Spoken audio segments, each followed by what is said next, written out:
Welcome to the Sober Edge podcast, inspiration for alcohol-free living.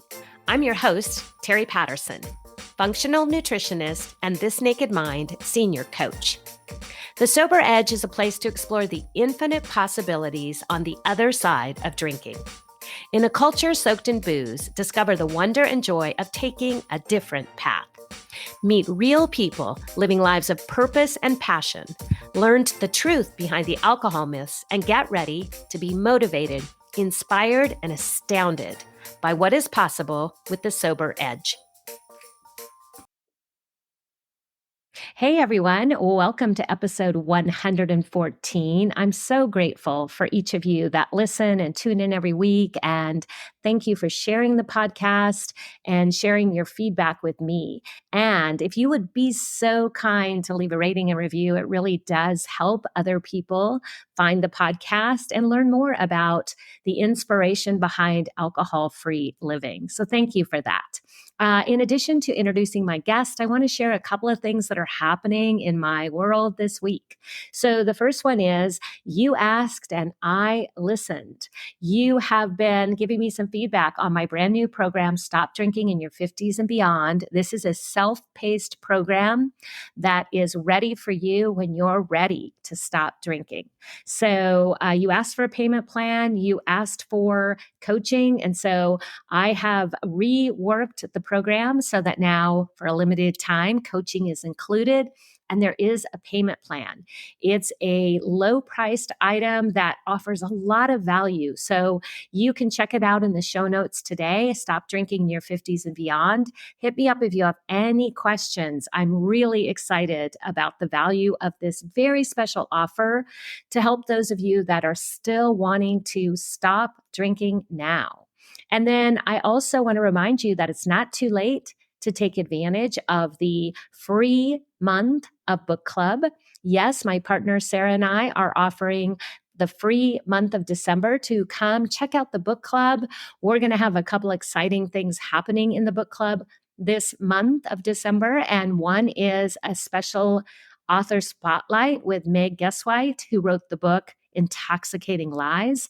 We're also, as our book pick for December, reading the book by Oprah Winfrey and Arthur C. Brooks called Build the Life You Want. I personally have been so inspired about the research on happiness and becoming happier. So please check it out and consider joining us for December. We'd love to have you. And then finally, episode 114 is an interview and conversation with my friend and fellow coach, Allison Barber. And we're going to talk about her journey back from kind of a place where she was feeling really like the world was getting small and feeling a bit lost, and really using alcohol as kind of the duct tape to hold everything together. And the beautiful way that life has opened up on the other side of not drinking, and her story to becoming a coach. It's a power-packed episode that I know you're going to enjoy. So let's get to it.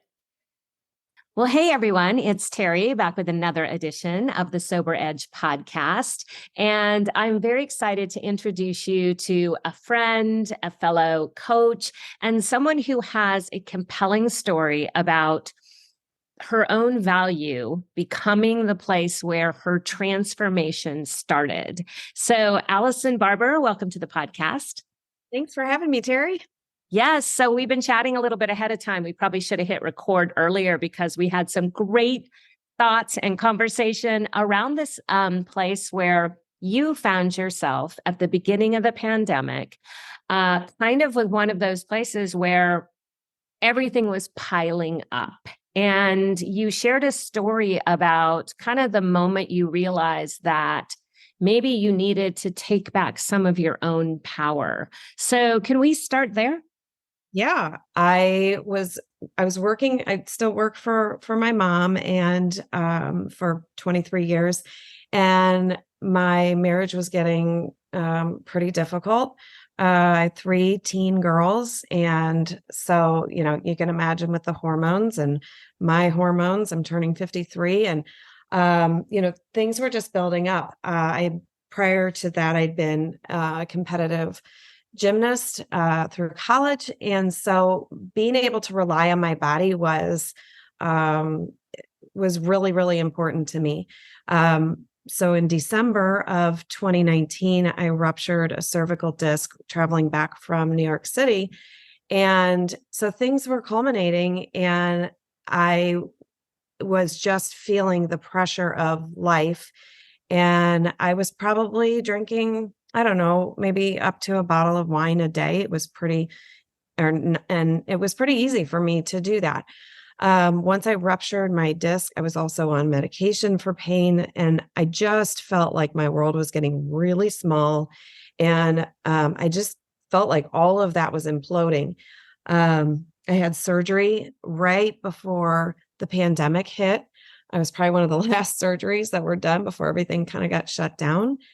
And I went to, so I was already feeling like I was cooped up in my home. So I took my 12-year-old down to Florida, and I literally packed 5 bottles of wine in my suitcase because that was just what I did. I thought I was going to have that with me. And I drank every single bottle.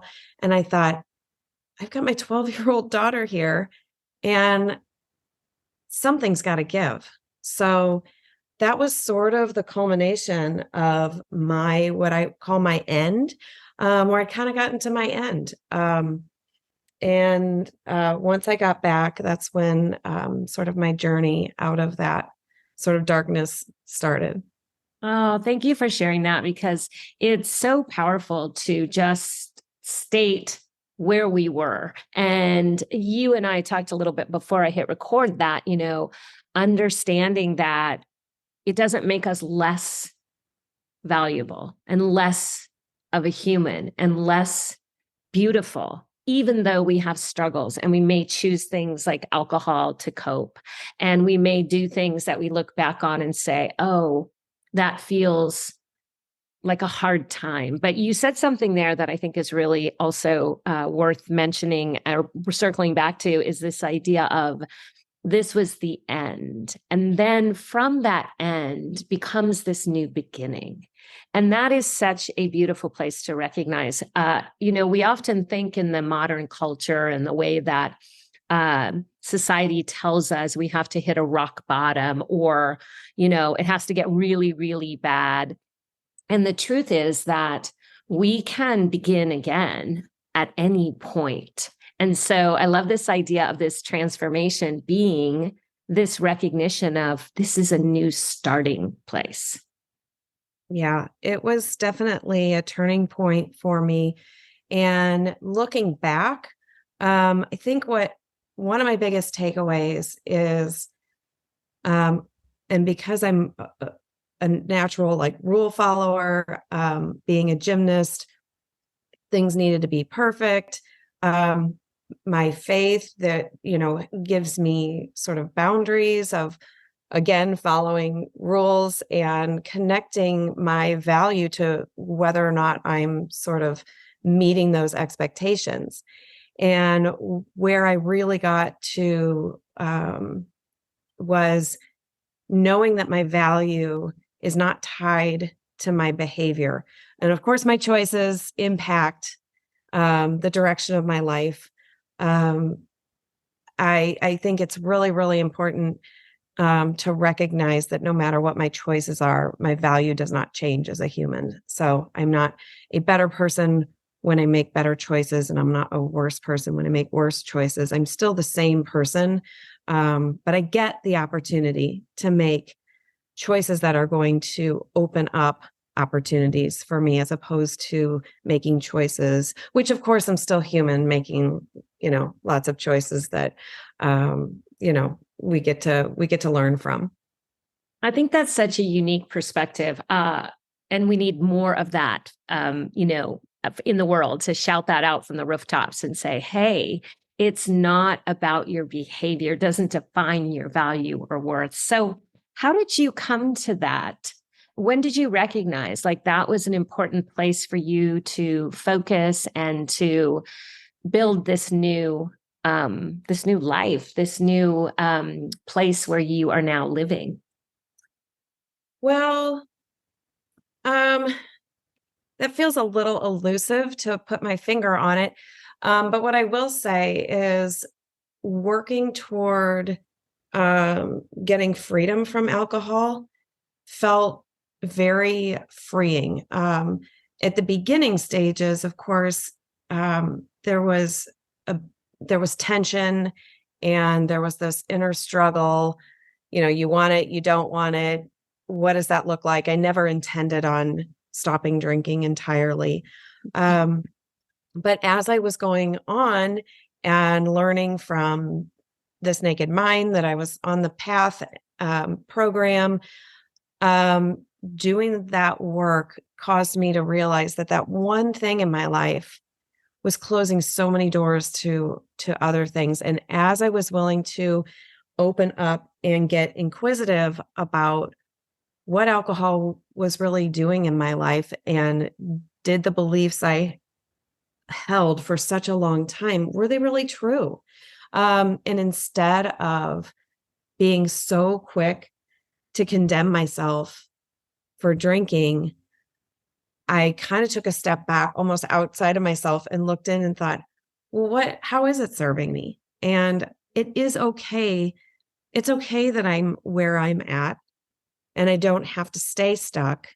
But each time I was getting more footing by taking a break from drinking, I was learning so much more by removing that sort of self condemnation, waking up thinking, oh, I did it again. Like this, I can't get a handle on this. When I felt like everything else in my life seemed relatively um, under control. Yeah, control's a big one, right? We think that as long as everything is under control, that we can make it through life. But I really appreciate you sharing that it's not about that. It's not about the control, because we really have so little control. And I think that's one of the things we recognize after we stop drinking. A lot of times, Annie Grace herself says alcohol was the thing holding, the duct tape holding things together. We feel that way, but it really is not true. And as we peel away that duct tape and things shake out the way they're actually supposed to be, it feels very different. And you mentioned something that is really a beautiful philosophy, and that is the place where we come with less condemnation and more curiosity and more self-compassion. So I love that you were able to mention to yourself, change that inner dialogue from, hey, it's okay to be here where I am. Yeah, I meet so many people that feel like I did, where if I just get to this, whatever that line is, if I could just do this, then I'll feel better. And I think it's important to recognize that where you are right now, it is okay.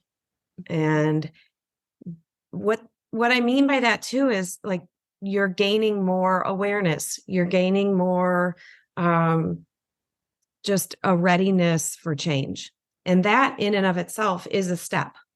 And we don't and but like a lot of people, I want to get to the finish line, whatever that is, I've defined for myself. Um, and I've had to transition. And since I've transitioned out of that, or I mean, working, of course, work in progress, it feels very freeing to be able to just be okay right where I am in the process of it. Yeah, and we talked also before I hit record that your business is your business philosophy and part of your business name is Inside Out Freedom.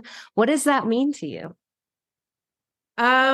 It probably goes back to, I mean, part of it is my faith, and part of it is the the struggles and difficulties I was going through. I kept focusing and blaming other people outside of myself.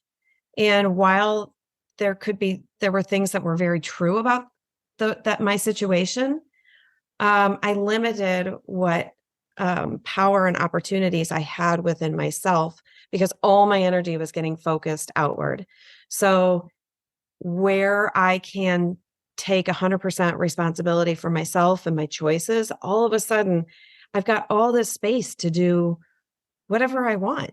And I'm not responsible for if I make a decision that's different than what maybe I used to make.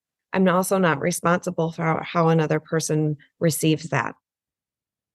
Yeah, that's a lot of personal growth, right? It takes some guts to get there because we have been doing it a certain way for so long. And yeah, and you shared, that life was getting pretty lifey. Lots of things were happening for you, and you have continued to meet these challenges or these as opportunities, I should say. I mean, I think sometimes when we are in this place where we are now showing up different in the world and we have more compassion, confidence, tools. It looks like nothing is happening underneath, everything is fine. Like when life is great. And I think it's so powerful to just share that, my own life, I have a number of challenges that I face with family circumstances, lots of things. And we all do. And so being able to step back from the circumstances are controlling all of this into this place where, oh, these are my choices, my thoughts, my opportunities. And that's where the freedom really comes. Yeah. Yeah, it really does. It opened up a lot for me. And just to encourage any listener, it as we're going through these challenges, I mean, I stopped drinking June of 2020, and since then I have re-ruptured the same disc in my neck. I've gone through a divorce. My middle daughter and I are having tremendous difficulty. I work for my almost 86-year-old mother, and that transition is very sticky. Um, Being alcohol free, um, it's like it takes this haze away from my view. And it also provides me space to let other people be themselves. And I'm not responsible for them. Um, but being responsible for myself, I can work on the thoughts I think, the behavior that transpires out of that. And sometimes it looks so much healthier, and sometimes it still looks like still need a little more work. But it feels so great and empowering, and to have evenings now where I can choose what I want to do. I get so much better sleep, and I'm just not having that mental tension inside anymore, where it used to be just this inner battle in my head of conflicting values, what I think I believe, and yet here I was, over drinking, and it just was so incongruent that now I have just so much more inner peace, even with the outside circumstances being, what they are. Yeah, thank you for sharing that. And it really is encouraging. Like, we don't have to wait for everything to be perfect in our life to make a change around alcohol. In fact, don't wait is always my message, because things will be easier. There will be more ease in our lives when we are no longer battling ourselves, when we are no longer hiding parts of ourselves because we do feel incongruent and we're living outside of our values or our character. Such a challenging place to stay. And, it might seem crazy that letting go of alcohol can change everything, but it does. Was that your experience? Oh, 100%. I did. And you can't see what you don't, what you haven't experienced. And as an adult, I've always been a drinker. So, you don't know what you don't know. And, I did know as it was building up that this was incongruent with my values and how I wanted to live.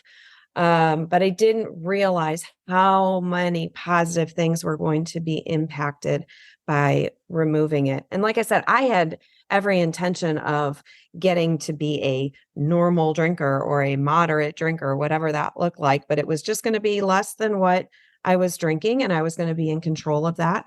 And I didn't understand the truth about how addictive it actually is and how it calls on itself. Um, and so it was easier once I started learning some of the truths about alcohol, that this was not just a me problem. This was what alcohol was doing to my brain and body.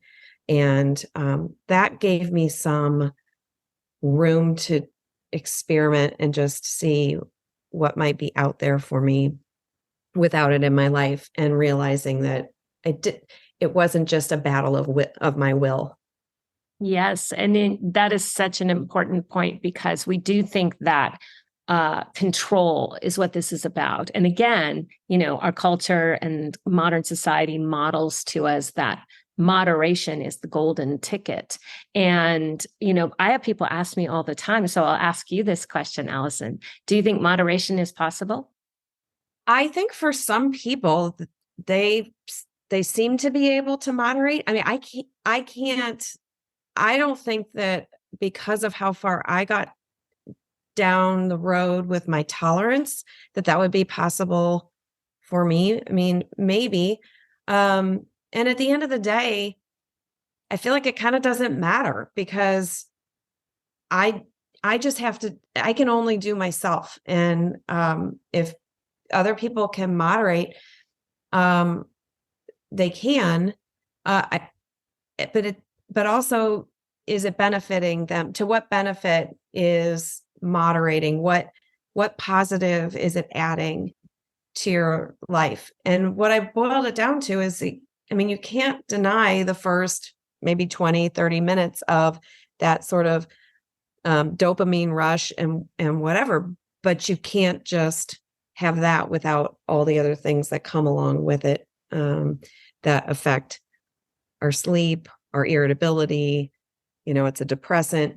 So you can't just have the 20 minutes and then not have the effects of all the rest. So I do think that, um, if people can moderate, I mean, we're adults, but I do think we glorify it and we give it so many jobs that in reality it doesn't really hold up. Yeah, thank you for that. I kind of believe or tend to think that we should have another word. I don't think moderation is the right word because I think we get it jumbled up. This is my opinion only, but I feel like we get it jumbled up that moderation looks like somebody who is over drinking and is struggling to drink less, suddenly being able to just drink with no consequences occasionally. But I see once we're drinking and using alcohol to meet a lot of those unmet needs, I don't think there's really the possibility of just carefree drinking occasionally. I think those people are occasional drinkers. Like there is no emotional attachment to alcohol for them. They're not using alcohol for stress and loneliness and boredom and pain relief and all of the things that so many of us who are drinking more than we want to and have fallen into some place on the alcohol use spectrum disorder. I think that I would love to see a different word. So that's just my, own thoughts around it. Yeah, for sure. I think there are people who it's very minimal on their in their mind and on their mind, and it definitely isn't used for all those purposes you mentioned. So I just didn't fall into that category.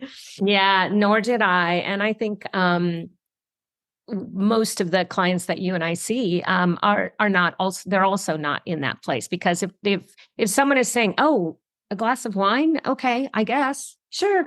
If we go to the picnic, I might, nah, I decided I didn't want one. Those are not our clients. No, and that definitely wasn't me. But I love the fact that we have this space now where we can talk about um, this sort of gray area where, you know, I think AA has helped so many people, and the community and the people in it are wonderful. And I think that community aspect is so important. And I love now that there's even more space for um to add into that, to have people have just a safe place to just kind of question what role alcohol is playing in their life. And is it, I mean, we've got this one life. And um, as we drink and we're not even really aware, we're just kind of doing it because that's what our culture calls for us to do. Um, I think it's only going to grow, and people will have the opportunity to maybe choose otherwise. Yeah, I do. I also appreciate the possibility to find people that look like you and me.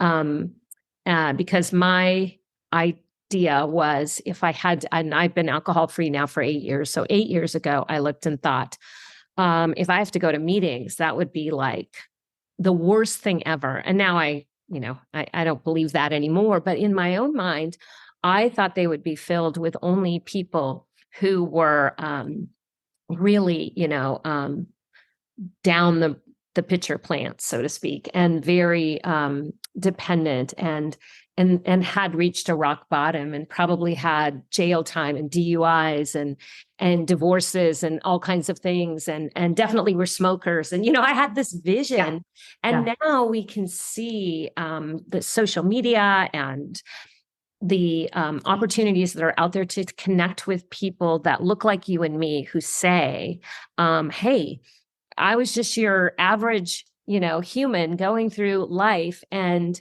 I too struggled with alcohol. And now I can share, how it doesn't have to look that the old picture of the bum under the bridge with a paper bag. And it's really important that we continue to share our story, I think. Yeah, I would agree. And it's hard because we constantly are comparing ourselves with other people and kind of making judgments on, where we fit in.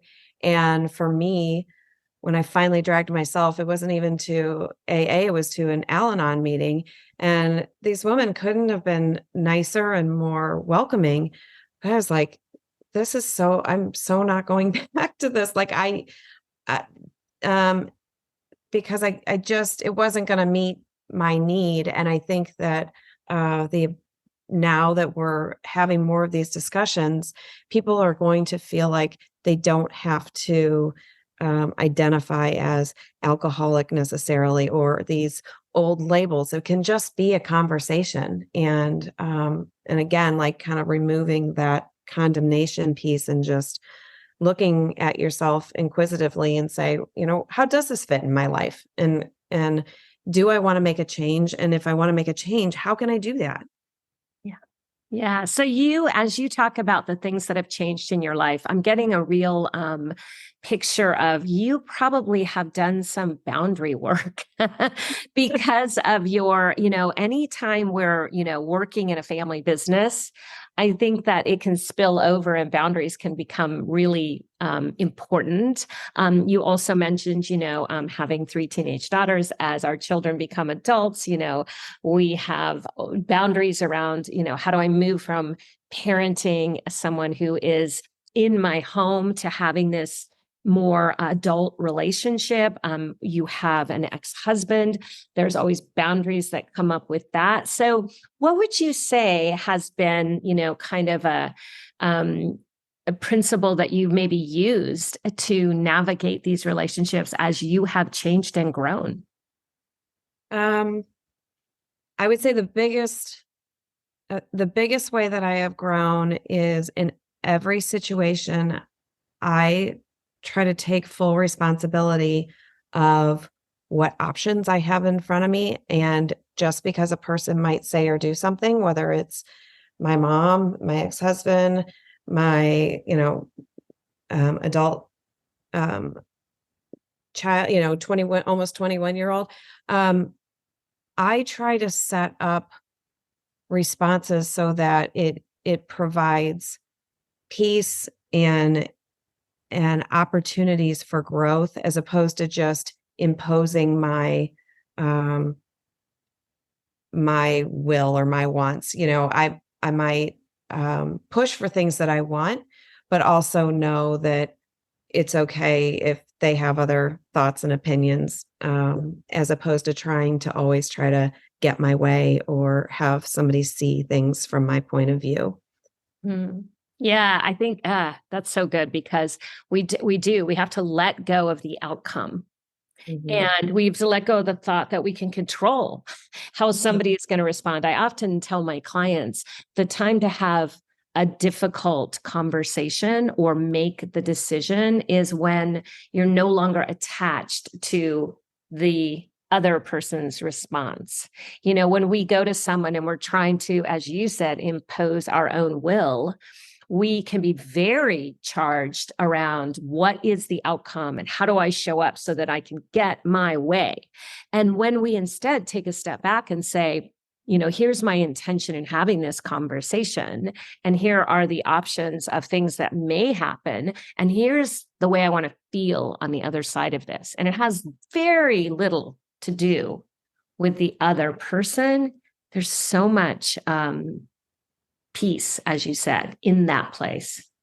Yeah. I really getting back to that sense of responsibility, and creating opportunities for peaceful interactions and building relationships. And I think that sets I think it sets me up for a level of influence in a positive way, not just to get what I want, but to say, I see you, I hear you, I appreciate your point of view, because at the end of the day, I'm one person seeing things from my perspective. And while that may seem very true to me, I have to remember that another person has that exact same, they're seeing things from their filter and their way. And removing alcohol has allowed me to allow for different perspectives and not get charged by that. Because things, as you know, can get heated and tense, and I don't get it right every time, but I can appreciate the fact that everybody has their unique way of experiencing the world. Mm, yes. Yeah. Thank you for that. And taking 100% responsibility is tough. We often, one of my coping skills, certainly in my, when I was drinking, when I was younger, was to deflect.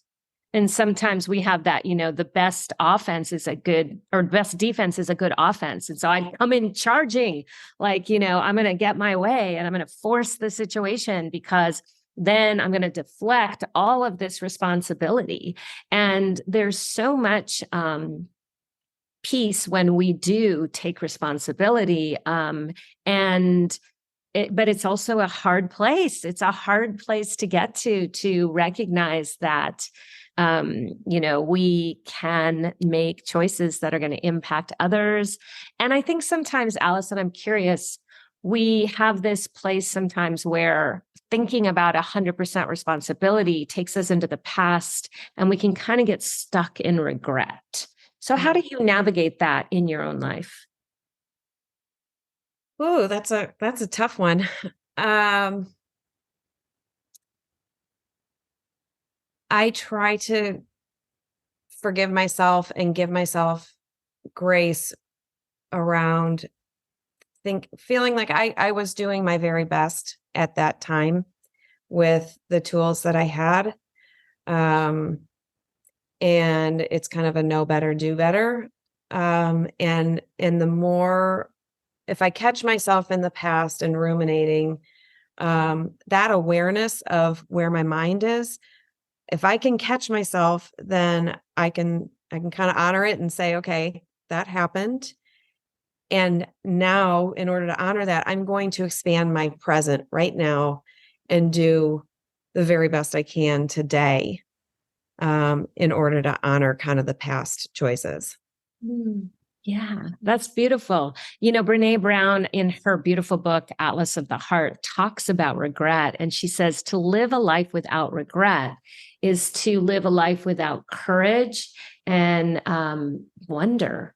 And so she really paints this beautiful picture, like you just did, that we can look in the past. And even with regret, we can use that as a place to acknowledge who we were. We can look at it with self compassion, and we don't have to make up a story about um, it was wrong or I should have. We can let go a lot of that when we look with that place of compassion and growth. Like without contemplating our past or regrets, there's no growth.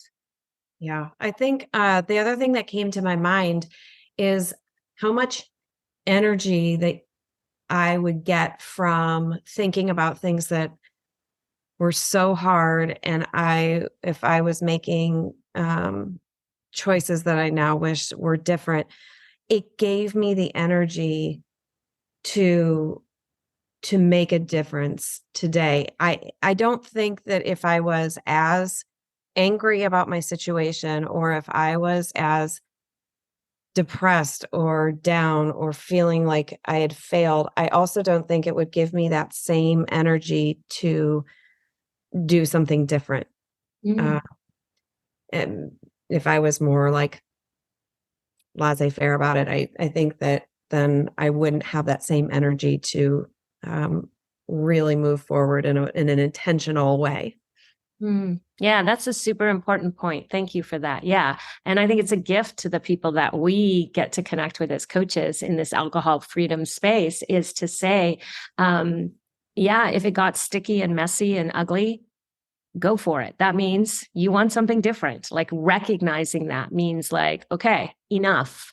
Like you said, the coming to that place of end.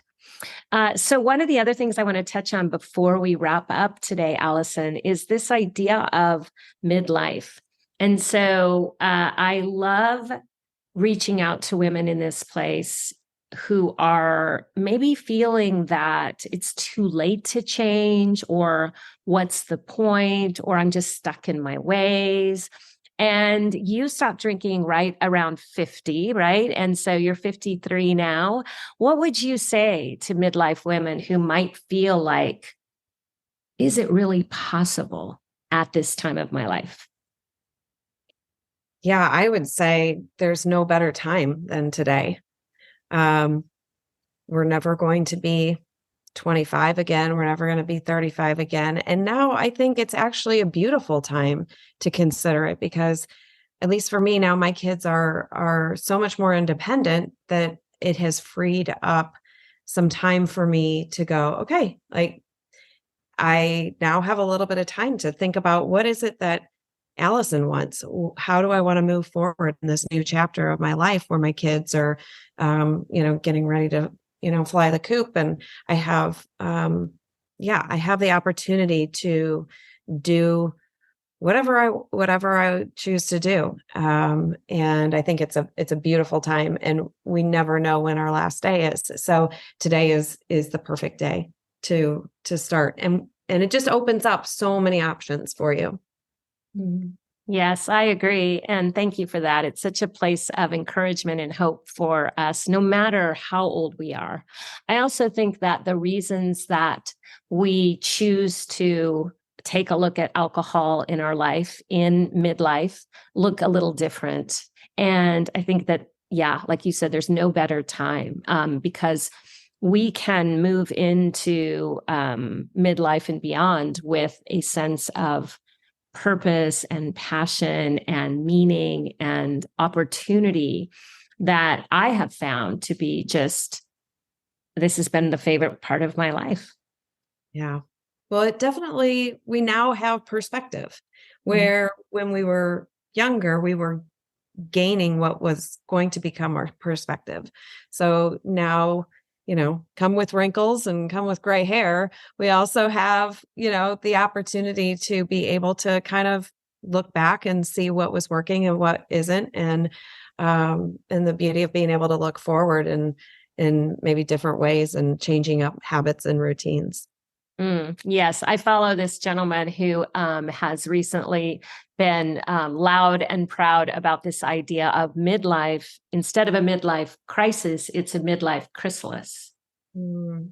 And he recently did a TED talk about it. He has a book coming out about it. But I think it is such a gift to those of us that feel unsettled as we move into our 50s and beyond. And I think alcohol shows up in ways that can really shine a light on what we want next. And so allowing that this could look different is such a place of transformation.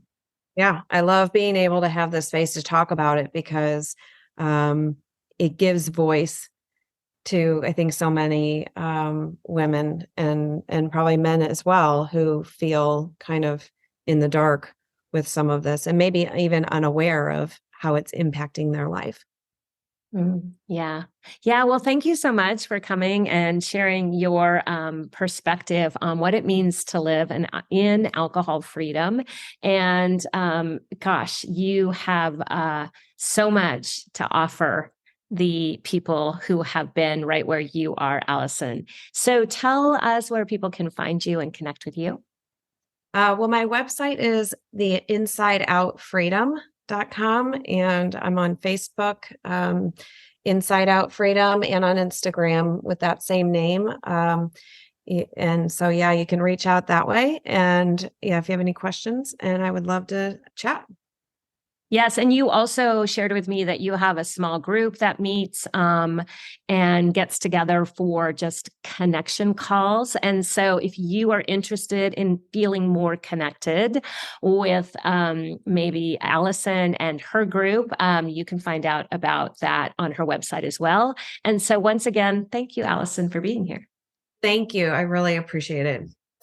Hey, I want to thank you for tuning in and listening to The Sober Edge. This is a place to have important conversations and a safe place to question everything you thought you knew about drinking.